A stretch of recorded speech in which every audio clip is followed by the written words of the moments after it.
Hello super friends. आज बारी है एवेंजर्स वर्सेस एक्समैन इवेंट के 6th इशू की और एपिसोड नंबर 5 की। पिछले एपिसोड में हम लोग देख चुके हैं आयरन मैन ने फिनिक्स किलर आर्मर को यूज़ करके फिनिक्स फोर्स को 5 पार्ट्स में डिवाइड किया, जो कि 5 एक्समैन को मिला और वो लोग फिनिक्स 5 बन गए। और इस एपिसोड से इस कहानी में थोड़ा ट्विस्ट आने वाला है, तो इसलिए इसे ध्यान से देखिएगा। और इसी के साथ आज का एपिसोड शुरू करते हैं।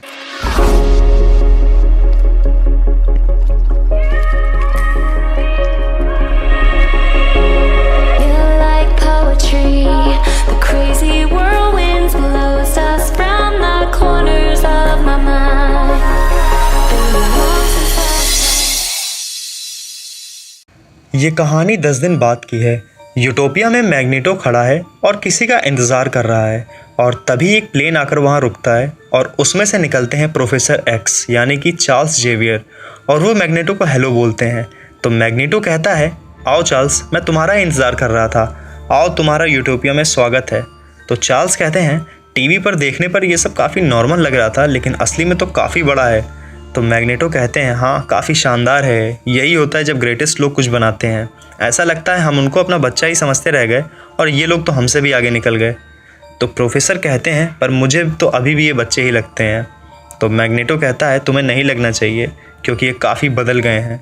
वहाँ जाकर चार्ल्स साइक्लॉप्स से मिलता है। साइक्लॉप्स कहता है, हेलो प्रोफेसर, मुझे पता है आप यहाँ क्यों आए हैं, आपकी शक्ल देखकर समझ सकता हूँ। चार्ल्स कहते हैं, तो तुम ये भी जानते होगे कि लोग बहुत डरे हुए हैं। स्कॉट कहता है, ये एक नया सवेरा है और लोग चेंज एक्सेप्ट नहीं कर पाते हैं। तो चार्ल्स कहता है, अब तो तुम इतने पावरफुल हो गए हो, तो क्या अभी भी तुम्हें आंखों के लिए वाइज़र की ज़रूरत पड़ती है? तो स्कॉट कहता है, एक बार एक बड़े इंसान ने मुझे इसकी इम्पोर्टेंस बताई थी, ये मेरे वजूद से जुड़ा हुआ है, ये मुझे दुनिया देखने का नज़रिया देता है और मैं इसको अपने आप से कभी अलग नहीं कर सकता। तो चार्ल्स कहते हैं, स्कॉट, काश तुम मेरी बातों का सही मतलब समझ पाते। तो स्कॉट कहता है, अब हम एक नई दुनिया बना रहे हैं जो कि रहने के लिए एक बेटर प्लेस होगी, जहाँ कोई भी भूखा नहीं होगा, पानी की कमी से कोई भी नहीं मरेगा, सबके लिए एक लिमिटलेस एनर्जी सोर्सेज होंगे। लोग हमसे आज डर रहे हैं, कल नहीं डरेंगे, बल्कि हमारा शुक्रिया अदा करेंगे। आप चाहे कुछ भी कहें, लेकिन हमने म्यूटेंट्स को एक अच्छी लाइफ देने की शुरुआत कर दी है। अब हमें भी इंसानों को कुछ वापस लौटाने का मौका मिला है, और यही तो आपका ड्रीम था ना प्रोफेसर। तो इसे मेरी तरफ से अपने लिए एक गिफ्ट समझिए। उसके 2 दिन बाद एवेंजर्स टावर में कैप्टन ट्रांसमिशन से आयरन फिस्ट से बात कर रहे हैं। आयरन फिस्ट बताता है कि हाइड्रा के कुछ लोगों से बैटल करते समय वो लोग हम पर काफ़ी हावी हो रहे थे, उनकी एनर्जी को झेलना हम में से किसी के भी कैपेसिटी के बाहर थी। लेकिन तभी वहाँ पर एक्समैन कोलोसस आता है। वो बिल्कुल गॉड ऑफ मेटल लग रहा था, और जो काम हम अपनी पूरी ताकत लगाकर भी नहीं कर पाए, उसने चुटकी बजाते ही कर दिया और सब कुछ ठीक कर दिया। तो कैप्टन ट्रांसमिशन बंद कर देते हैं।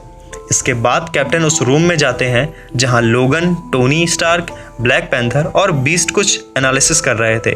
तो कैप्टन उनको आयरन फिस्ट से हुई बातचीत के बारे में बताते हैं और कहते हैं, बेशक वो दुनिया के अच्छे के लिए काम कर रहे हैं, लेकिन केवल कुछ लोगों के पास इतनी ज़्यादा पावर्स होना अच्छी बात नहीं। ये बात ब्लैक पैंथर को बुरी लगती है। वो कहता है, उन लोगों ने अभी तक कुछ भी गलत नहीं किया है, और हम कौन होते हैं उनको जज करने वाले? क्या कभी तुम लोगों ने थॉर के ओवर पावर्ड होने पर उंगली उठाई है? तो बीस्ट कहता है, टिचाला सही कह रहा है। इस समय मेरे दोस्त इस प्लेनेट को फिर से एक बेटर प्लेस बना रहे हैं जिसमें हम सब खुशी खुशी रह सकें, और मैं यहाँ अर्थ के माइटीएस्ट सुपर हीरो के साथ बैठकर उनको रोकने का और शायद उनको मारने का प्लान बना रहा हूँ। सॉरी जेंटलमैन, मैं इन सब से बाहर हूँ। और वो जाने लगता है। लोगन पूछता है, कहाँ जा रहे हो तुम? तो बीस्ट कहता है, कहाँ जा सकता हूँ, मेरे पास ऐसी कोई जगह नहीं बची जिसको अपना घर कह सकूँ। दूसरी तरफ यूटोपिया में होप समर्स खड़ी खड़ी कुछ सोच रही थी। तभी पीछे से साइक्लॉप्स आता है और कहता है, ये कोई जेल नहीं, तुम जब से जगी हो तब से तुम्हें बोल रहा हूँ, अगर तुम यहाँ खुश नहीं हो तो तुम किसी भी टाइम यहाँ से जा सकती हो। तो होप कहती है, मैं नहीं जा सकती हूँ, मैं जाना चाहती हूँ, लेकिन ये फिनिक्स मुझे अब भी बुला रहा है। तो स्कॉट उसको अपनी पावर्स दिखाते हुए बोलता है, ये पावर्स लाइफ और डेथ की पावर्स हैं, ये पूरी दुनिया को फिर से बना सकती हैं, और अगर मैं ये पावर्स तुमको ऑफ़र करूँ तो क्या तुम इसे लोगी? तो इसको देखकर होप डेस्परेट हो जाती है और बोलती, हाँ ये मुझे चाहिए। तो स्कॉट कहता है, लेकिन तुमने तो इसे रिजेक्ट कर दिया जब ये तुम्हारे पास आना चाहता था, और अब मैं जानता हूँ कि तुम इसे डिज़र्व नहीं करती हो। और स्कॉट वहाँ से चला जाता है। होप पीछे से चिल्लाती है, तुम जानते हो मैं अभी भी इसे महसूस कर सकती हूँ, तुम जिसे अच्छी पावर्स समझ रहे हो वो सब कुछ डिस्ट्रॉय करने के लिए आई है। तो स्कॉट जाते जाते कहता है, मुझे किसी बच्चे से सीखने की ज़रूरत नहीं है, इसके बाद के सीन्स में हम लोग देख सकते हैं कि फीनिक्स फाइव्स के बाकी मेंबर्स पूरी दुनिया के हथियारों को ख़त्म कर रहे हैं। ये लोग बिना हथियारों की दुनिया बनाना चाहते हैं। उधर दूसरी तरफ एक जगह कुनलन में ली कंग, जो कि उस जगह का रखवाला है और एक बहुत बड़ा मार्शल आर्ट मास्टर है, बहुत डरा हुआ है क्योंकि उसने आसमान में फीनिक्स बर्ड को देखा है और वो एक पुरानी लाइब्रेरी में जाता है जहाँ वो एक बूढ़े आदमी से मिलता है। वो बूढ़ा उससे कहता है, मुझे तुम्हारा डर साफ साफ नज़र आ रहा है और इसीलिए तुम आए हो ना। तो ली कहता है, मैं यहाँ बुक ऑफ फॉलन के लिए आया हूँ। तो वो बूढ़ा उस बुक के पास जाता है और कहता है, ये फिनिक्स एक बार पहले भी आ चुका है 16th सेंचुरी में। और जब वो उस बुक को पढ़ता है तो बताता है, इन सब से निपटने के लिए तुम्हें आयरन फिस्ट की ज़रूरत पड़ेगी। उसके 3 दिन बाद व्हाइट हाउस में एवेंजर्स और प्रेसिडेंट के बीच फीनिक्स फाइव्स के अभी तक के एक्शंस के ऊपर बात चल रही है।